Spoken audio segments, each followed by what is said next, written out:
суроом бар эле. Бирөөсү но кече бүгүн жанагы базардагы кызчу паника кылып, жана ошондон пайда көргөн.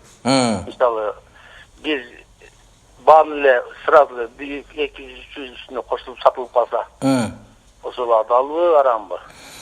Адамдарды коркутуп, үркүтүп, анан ошон үчүн кошуп саткан адамдар көп келип калса кошуп саткан, албетте бул кыйлган кыймыл аракет арам. Эми саткан акчаңыз аны өзү ыраазы болуп алды, аны арам деп айтпайбыз.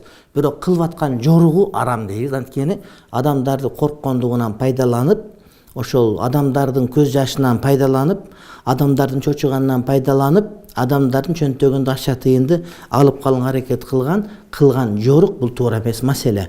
Ошентип балдарын баккандагы туура эмес. Эгер кимде ким ошентсе анда ошону садака кылган жакшы болот. Садака кылган жакшы болот. Жөн эле турганды кымбаттатып берди. Унда эмне үчүн?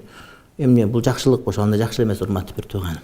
Бир маселе боюнча чалып жатканбыз. Биз өзүбүз магазинде иштейбиз. Анан кийин могу азыр кырдаалга байланыштуу ундар, майлардын баалары көтөрүлүп атыптыр. Анан биздин хозяинибиз айтат да, бизде болгон буга чейин алган ундардын, майлардын бааларын көтөргүлө срочно дейт да. Биз негизи арзан эле баа менен алганбыз, ошону бир процент коюп сатабыз. Анан биз көтөрө элекпиз, мен көтөргүм келбей турат да. Анан ошонун шарият боюнча эмес кандай болот? Бул шартка байланып, шарттан пайдалануу болуп калбайбы? Пайдалануу болуп калат. Бул жакшы эмес. Берекени учурат. Ошондуктан көтөрүштүн кереги жок.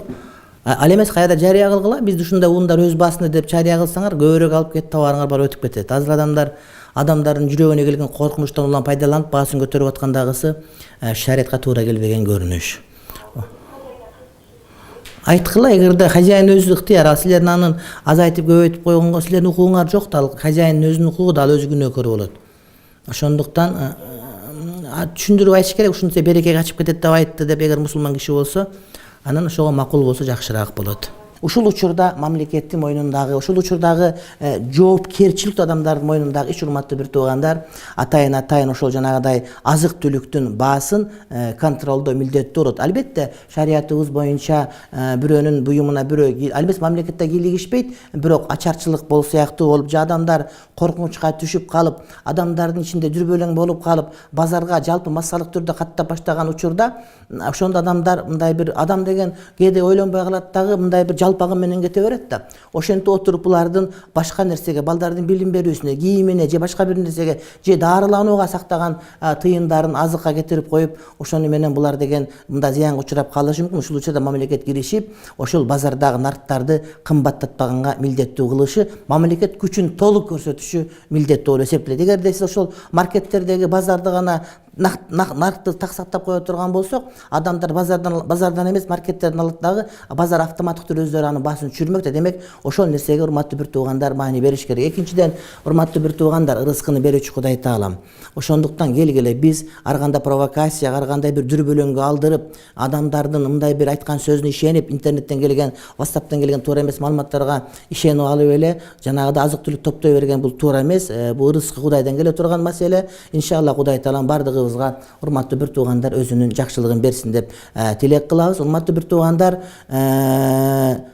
Кудай Таалам эгерде бизге жакшылык каалаган болсо, анда ааламдын бардыгы чогулуп бизге жамандык тийгизе албайт. Эгерде Кудайдын өзү жакшылык каалабаган болсо, анда канчалык айламал тутпайлык Кудайым бизге жакшылыкты бербейт, адам жакшылык бере албайт деген сөз. Демек, Кудайдан башка аргабыз жок, Кудай деп сурашыбыз керек. Мына ошондой эле ушул учурларда илдетке жукпай, илдетке чалыкпай калуунун аракеттеринин негизгилеринин бир, урматтуу бир туугандар, бул Кудай Таалама дуада, мунажатта болуп туруу деген сөз. Мына айтып атабыз, маска кийсе болот десе, бирөө маска сактабайт деп, бирөө айтат, кайра маска кийген көбүрөөк ооруга чалыктырып койгонго себеп болуп калышы мүмкүн деп отурган учурларда, анткени айталат го, канча доктор ошончо пикир бар деп. Ошондуктан урматтуу бир туугандар, келгиле Кудайдан калбастан дайыма даарат алып, мурдубузду, оозубузду, колубузду дайыма таза жууп тура турган болсок, Кудай Таалам бардыгыбызга иншалла жакшылык берет.